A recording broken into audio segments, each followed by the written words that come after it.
mereka. Mereka tak celup di jari mereka dalam sistem demokrasi. Mereka ini adalah orang-orang yang Allah SWT terasing. Macam mana terasingnya zaman Nabi, macam tu juga umat akhir zaman yang Allah jadikan mereka ini terasing. Mereka akan mencermelangkan rukun Islam dengan rukun iman. Bukan 6 sifat yang dibawa oleh dakwah dan tabligh, bukan 6 sifat, tapi dia akan cemerlangkan 6 sifat sahabat ni dengan rukun Islam dengan rukun iman, lagi tinggi rukun Islam dengan rukun iman. Jadi sebab tu hari ini negara-negara tak sanggup nak terima. Sebab apa? Sebab apa Al-Mahdi akan bawa benda ni. Sebab sekarang setiap negara ni ada rukun negara dia. Kan? Mereka meletakkan rukun negara lebih tinggi daripada rukun Allah. Bayangkan, kalau rukun Allah naik, diorang tak boleh buat duit lah. Bank-bank, perbankan, cukai-cukai ni tak boleh pungut. Kilang-kilang arak kan, pusat-pusat perjudian ni takkan ada. Mereka akan tentang. Sebab apa? Mereka nampak cukai ni memberikan keuntungan. Sedangkan cukai ni haram bagi orang Islam. Dia cuma halal untuk orang kafir.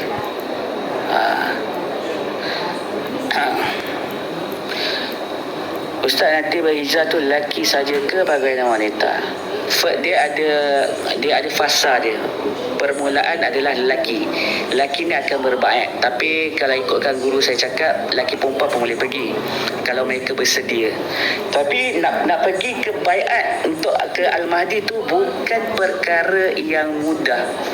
Sebab apa? Wallahu a'lam, seperti saya cakap tadi, kita takkan menggunakan kenderaan yang ada.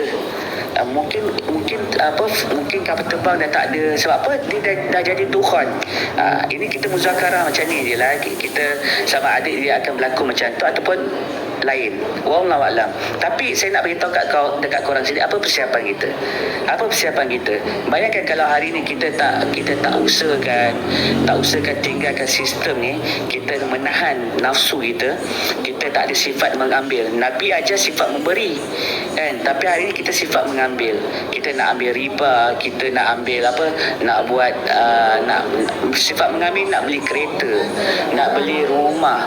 Orang malu nak cakap aku sewa rumah, tak ada rumah lagi. Orang malu nak cakap macam tu. Dan kalau berkemampuan, belilah cash, ataupun ada kemampuan beli tanah, buat rumah kalau ada kemampuan. Tapi kalau tak ada kemampuan, sewa je lah. Tak payah nak buat riba. Tujuan rumah ni untuk contohlah rumah beli dengan rumah sewa. Tujuan rumah yang Allah SWT bagi tahu adalah tempat berlindung. Kita nak tutup aurat para wanita kita, dan tempat terutamanya tempat perlindungan lah. Lebih mudah untuk saya cakap tempat kediaman untuk perlindungan. Sama tak dengan orang yang beli rumah menggunakan riba? Sama je. Objektif dia sama je. Semuanya dua-dua benda ni tak kekal. Allah boleh ambil bila-bila masa saja. Jadi hari ni kita rasa ini rumah ni milik aku, belum lagi. Kalau rumah kau ni tak buat kebaikan, kalau rumah kau ni beli dengan cara yang haram, dia bukan milik kau. Walaupun kau beli dengan cara yang halal juga, dia bukan milik kau. Ini milik Allah. Allah pinjamkan je. Allah boleh tukar bila-bila masa. Kalau tak mampu, sewa rumah. Sewa. Apa yang susahnya? Tujuan dia adalah perlindungan. Tempat kita nak berlindung daripada panas, nak berlindung daripada hujan, nak berlindung daripada ribut. Itu je. Lepas tu tak payah nak buat rumah besar-besar. Tujuan rumah apa? Tujuan rumah itu je lah. Kan?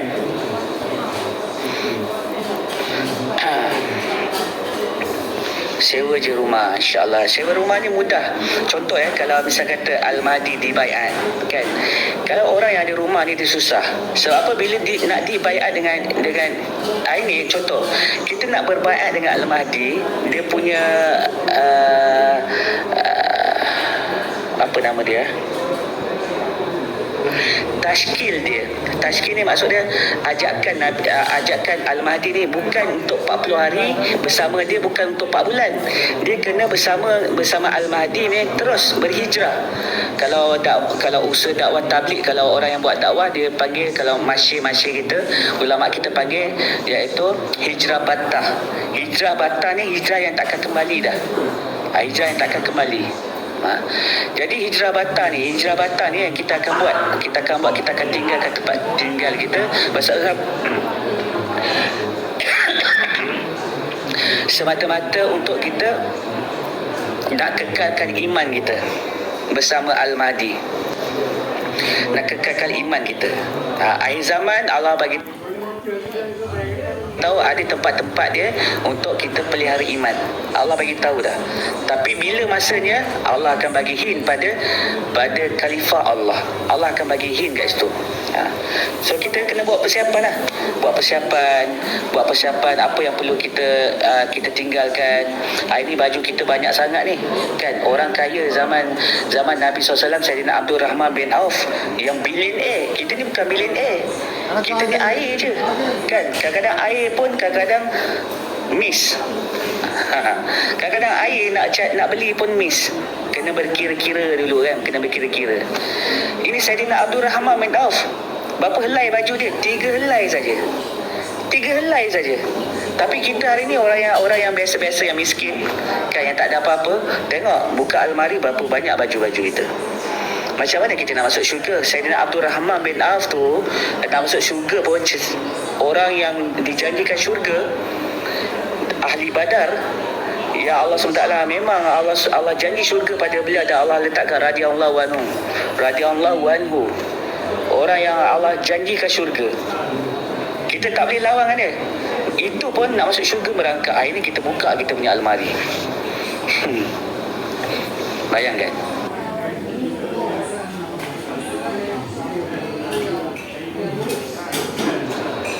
Kita tak boleh lawan kan dia. Itu pun nak masuk syurga merangkak. Ini kita buka kita punya almari. Bayangkan kita jauh dengan sahabat-sahabat Nabi.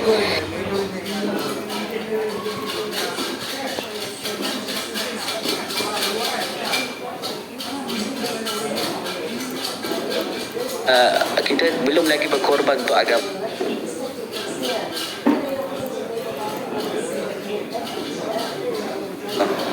Fasa yang pertama nak keluar berdakwah. Berdakwah ni pun ramai orang tak keluar. Fasa yang pertama ni. Bayangkan orang tak sanggup tinggalkan 3 hari, tak sanggup tinggal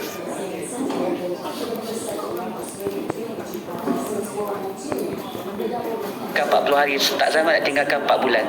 Sedangkan dia akan tinggalkan semuanya, tapi tak nak belajar tinggalkan. Tinggalkan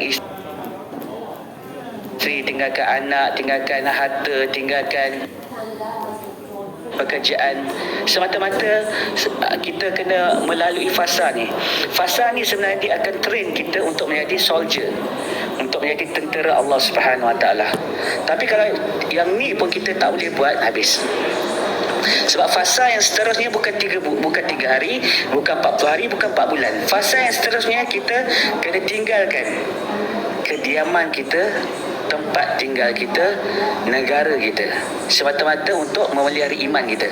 Kat situlah baru Allah Subhanahu Taala turunkan bantuan. Hari ini sebab tu hari ini kenapa kita berdoa Allah tak terima lagi. Kenapa?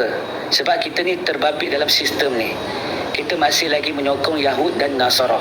Kita masih lagi menggunakan produk-produk musuh Allah. Kita masih lagi membayar cukai kepada musuh Allah. Sebab tu Allah tak makbul kan. Hari ini kita ingatkan Palestin ini, kita ingatkan Palestin tu telah diserangi oleh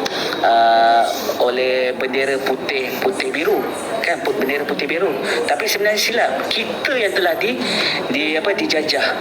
Sedangkan mereka betul-betul semua untuk mempertahankan Al-Aqsa. Bayangkan, saya tak sanggup bang dakwah sebab tinggalkan mak ayah, TV, telefon, jalan-jalan dan maksiat bang. Tak sanggup tinggalkan. Dia macam sahabat, macam orang Islam yang tak nak berhijrah. 5 orang ni yang tak berhijrah ni, dia tak berhijrah bersama Nabi, bersama sahabat Nabi. Apabila mereka akan memerangi, dan akhirnya di perang Badar mereka memerangi Nabi SAW. Mereka ni di antara pakcik Nabi dan mereka ini sepupu Nabi. Dan lain tu ada orang Islam lah. Dia tak hijrahkan diri, dia memerangi Nabi SAW. Dan Allah SWT bagi tahu orang ni Allah SWT murtadkan. Tak nak hijrah, habis. Sebab tu Allah bagi tahu isteri kita, anak kita, ibu bapa kita, suami kita, semua ni adalah ujian. Mereka ini semua ni adalah senda gurauan sahaja. Apa yang Allah nak tengok, apa yang kita lakukan untuk agama Allah. Kalau tak nak tinggal, habis. Kita belajar-belajar settlekan hutang secepat mungkin. Macam mana nak settlekan hutang? Kalau kita makan gaji, memang tak akan dapat settle hutang. Sebab tu saya ajar orang untuk berniaga.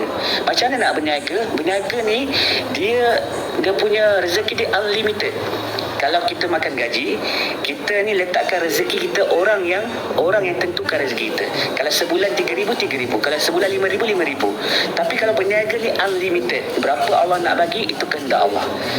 Itu kehendak Allah. Sebab tu tawakal orang yang berniaga lebih hebat daripada orang yang makan gaji. Orang makan gaji ujung bulan dia dah tahu dah dia dapat berapa. Tapi orang yang ni tawakal dia lebih, yakin dia lebih, dan dia belajar apa? Dia tarbiahkan diri dia dengan berniaga. Sebab tu pentingnya berniaga. Jadi sebab tu dengan berniaga ni kita boleh bayar semua kita punya hutang-hutang. Sebab sebelum ni kita makan gaji. Itu sistem ni memang jahat. Sistem ni nak kita ni makan gaji. Sistem ni nak kita ni tak boleh berfikir macam orang yang berniaga. Kalau berniaga ni dia punya ni otak dia ada kelebihan yang Allah bagi. Dia sentiasa berfikir. Kalau kita ni makan gaji, dia otak dia macam dia tak luas. Perkataan yang lebih baik supaya orang tak terasa, dia tak luas seperti orang yang berniaga. Dan skop gaji dia mereka letakkan pada orang, makhluk yang tentukan. That's why kalau gaji 3,000 sebulan, nak bayar tu, nak bayar apa, that's why apa yang mereka nampak riba lah jalan yang terbaik untuk mereka memiliki rumah. Riba lah jalan yang terbaik untuk mereka memiliki kereta, memiliki motor. Itu mereka nampak jalan dia. Tak ada jalan lain. Sebab apa? Skop dia telah dikecilkan. Tapi kalau berniaga, insya-Allah, sabar, tawakal, doa pada Allah Subhanahu Wa Taala, usahakan ikhtiar dengan kehendak Allah. Apa syariat-syariat yang Allah letakkan kepada orang-orang yang berniaga. Sebab tu orang yang berniaga ni dia akan bangkit bersama para rasul, para syuhada, mereka orang-orang yang Allah Subhanahu Wa Taala janjikan syurga. Hebat tak orang berniaga ni? Hebat. Sehingga kan macam tu sekali. Tapi bila berniaga, kita kena jadi orang yang jujur.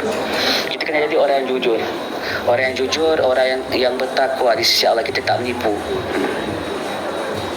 Waalaikumsalam warahmatullahi wabarakatuh. Muhammad, Masya Allah, tim Fadilat Tijarah terbaik. Buat kerja makomi je. Jadikan dakwah ni kerja harian, bukan ada syarat pun. Buat kerja makomi je. Makhluk bumi bukan nama sebenar. Buat kerja makomi je. Betul. Tapi usaha tabligh ni dia dah 100 tahun. Dia mesti ada expired date. Sekarang ni kita fasa kepada hijrah. Iaitu kalau kita belajar dulu hijrah batah. Jadi kita ni akan pergi tinggalkan tempat kediaman kita. Bukan makami dah. Kita sebelum ni itulah usaha dakwah yang Allah Subhanahu Wa Taala turunkan kepada Nabi SAW berdakwah dekat Mekah. Tapi sekarang ni kita buat kerja makami ke, kita masih lagi dalam sistem. Iaitu sistem yang Allah Subhanahu Wa Taala laknat, iaitu sistem Yahud dan Nasara. Jadi kita tak boleh duduk kat sini. Kita kena ikhtiarkan macam mana kita nak keluar dari sistem. Baru ada bantuan Allah. Sebab tu kita doa, Allah tak mampukan lagi.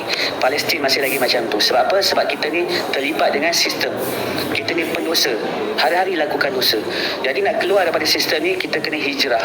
Macam mana hijrah? Macam mana Nabi hijrah? Sebab tu usaha dakwah dan tabligh yang Nabi buat 13 tahun saja dekat Mekah. Nabi tak buat masjid. Sebab apa? Banyak tentangan. Contoh sekarang ni kita punya usaha dakwah dan tabligh, kita tak dapat nak naikkan rukun Islam dengan rukun iman. Hari ini kita letakkan rukun negara paling tinggi, rukun persekutuan kan paling tinggi. Jadi sebab tu kita letakkan rukun manusia lebih tinggi pada rukun Allah. Sebab tu kita tak ada bantuan Allah.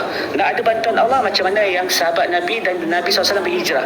Baru Allah SWT jadikan semua sahabat-sahabat Nabi dan Nabi SAW orang yang hebat, orang yang berjaya. Barulah apabila dah berhijrah ke Madinah, barulah Allah SWT suruh Nabi buat masjid, buat Baitul Mal, buat kerajaan Islam. Sama juga kita pun akan kena hijrah. That's why kita ni ada perantaraan. Dia ada apa orang kata, dia ada fasa-fasa dia. Fasa dakwah dan tabligh ni dah 100 tahun. Sebab tu kalau kita tengok usaha dakwah dan tabligh ni dah berpecah. Ada yang pergi MAS, ada yang pergi Nizamuddin. Lepas tu apatah lagi isu-isu fee. Ada yang cocok, ada yang tak cocok, macam-macam lagi. Jadi dia telah dirosakkan. Dia telah dirosakkan usaha ni. Jadi untuk mendapatkan satu usaha yang baru ni, dia kena hijrah. Lepas tu barulah selepas fasa dakwah, fasa hijrah, barulah kita akan berperang. Baru perang tu ada bantuan Allah. Barulah dunia akan takut dengan Al-Mahdi.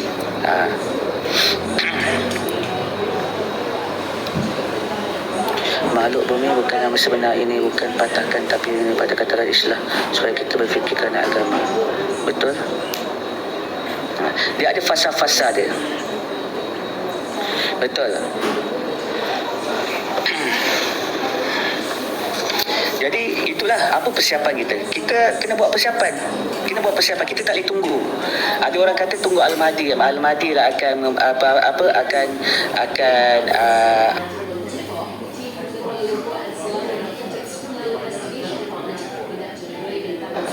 menghapuskan sifat Al-Mahdi. Sifat Al-Mahdi menunggu kita.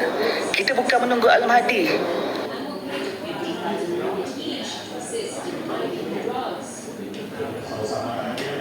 Al-Mahdi ni ketua kita. Tahu, kita kena buat persiapan.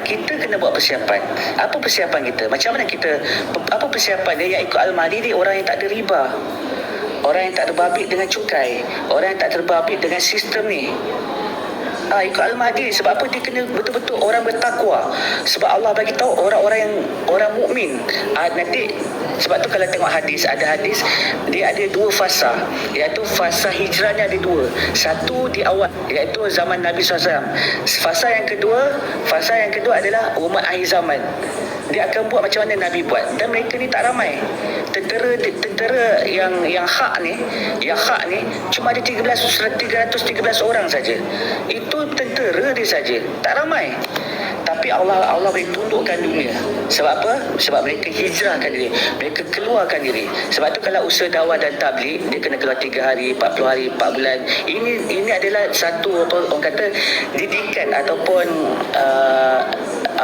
Allah Subhanahu Wa Taala nak latih kita untuk kita tinggalkan sementara dunia kita ni. Sementara untuk latihkan diri yakin pada Allah yang pelihara. Tapi dengan Al-Mahdi ni, dia bukan 3 hari, bukan 40 hari, bukan 4 bulan. Dia kena hijrah batah. Dia kena keluar daripada kediaman dia. Dia kena keluar daripada negara dia. Ini bukan kaling-kaling. Allah akan uji kita lebih berat. Ingat, senang ke nak masuk syurga? Susah. Bukan mudah.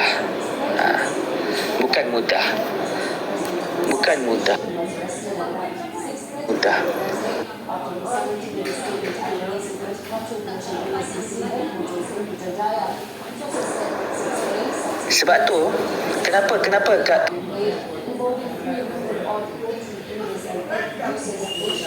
kalau kita 80,000 ulama akan terikut Dajjal, kenapa 83 bendera akan menentang Al-Mahdi?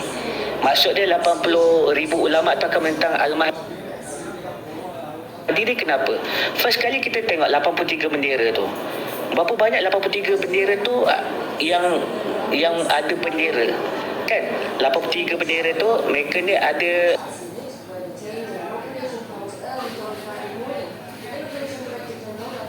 negara bendera tu, mereka ni ada negara Islam. Maksudnya 83 bendera itu adalah negara